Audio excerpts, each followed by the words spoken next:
Today, I'm going to talk to you about recovering from loss.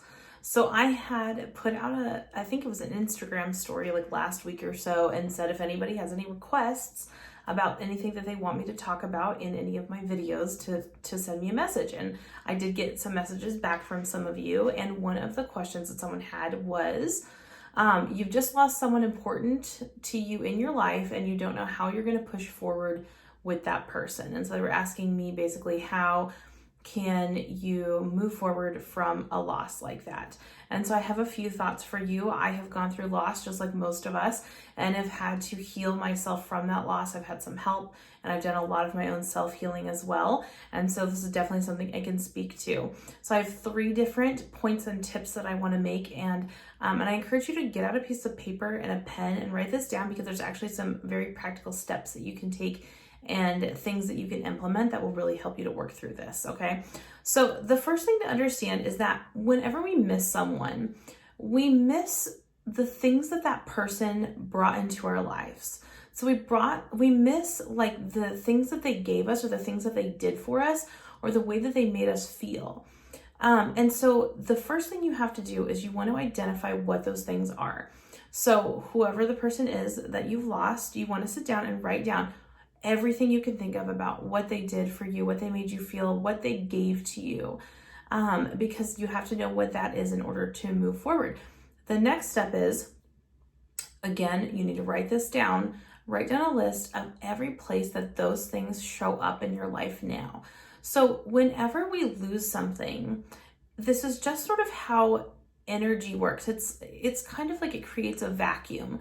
Whenever we lose something, it creates a hole in our lives, a space where that thing is missing, but that actually kind of creates like an energetic vacuum where something else, it pulls something else in to fill that space. And so whether or not you realized it after you lost that person, something else showed up or was already there that was giving you exactly what you lost. So I want you to write a list of every place where that is showing up in your life. It could be through other people in your life. It could be through activities that you do. It could be through like your pets, or I don't know. I can't speak to that because you know what your specific situation is, but it's going to show up somewhere. And so you need to dig deep and just really think about everything, every person, everything in your life that could possibly be bringing that to you and giving you that feeling. And remember, it doesn't always have to be a person, because it could just be a feeling too. And so really think about that. Make a list of where that's showing up in your life. The more you can do that, the more that it's going to help your brain to see that you really haven't lost that. You actually have it in somewhere else. That doesn't make you not miss the person that you lost, but it takes away that deep grief and that feeling of loss and emptiness from that person being gone. Okay. The second thing you can do is ask yourself, how can I meet those needs? How can I give myself those things? A lot of times when we go through loss of any person, especially breakups, I see this a lot with breakups, we have such a hard time getting over the loss of that person because we miss those things that they brought to us. But a lot of times it's because we actually weren't able to give ourselves those things. And so it made us aware, it kind of heightened our awareness of our own incapability of meeting our own needs in those areas. And our brain's really trying to show us, hey, you really need to work through this and learn how to give this to yourself. And it's kind of using that as a stepping off point. And so you're actually going to be a lot more whole and happy of a person if you learn how to give yourself those things. And then you're going to stop drawing unhealthy relationships if you have a pattern of doing that. Because a lot of times we draw unhealthy relationships because we're really just trying to draw in people that meet those needs.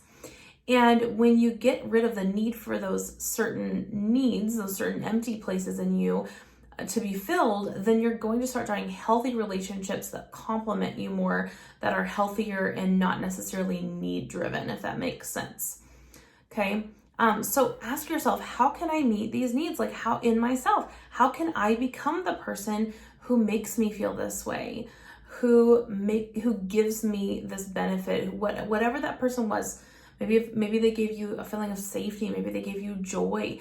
Maybe they gave you security. Maybe they gave you a feeling that you could just relax and let loose. Whatever that is, how can you give that to yourself? What can you do in your life? What activities can you take up? What practices can you take up? What shifts in your mindset can you do in order to cultivate that within yourself so that you're meeting that need and you are fulfilling yourself? Okay.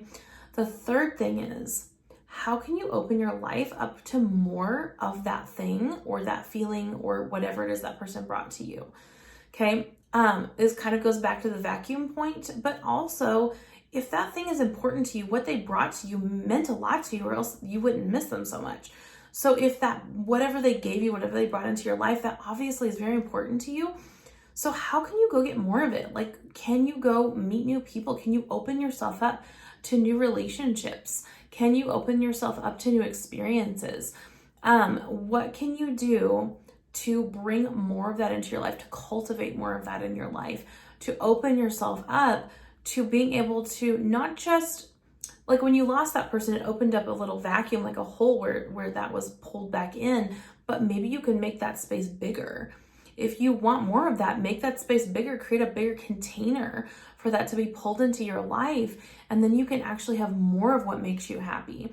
You can really look at loss in one of two ways. You can get stuck in the grief, and it can feel horrible. It can feel like a bad thing, and you can look at it as though something bad that's happened to you. That's a very disempowered mindset, and we never want to get stuck in disempowered mindsets because that prevents us from ever being able to move forward and heal. The other way that you can look at loss is an opportunity. It's an opportunity to get a glimpse inside of yourself. It's an opportunity to heal, and it could even be an opportunity to have more wonderful things in your life than you even had before. Okay. Again, it's not like you're never going to miss this person. Doing any of these things doesn't like negate that they meant something to you. It doesn't mean you're trying to replace them, but it does show you that you're able to heal and feel good again and have everything that you got from them and more in your life and still love and honor and miss them. All right. I hope that helped you. Feel free to ask me some follow-up questions if you want any help on that. I'm here for you, and I hope that helps you to heal.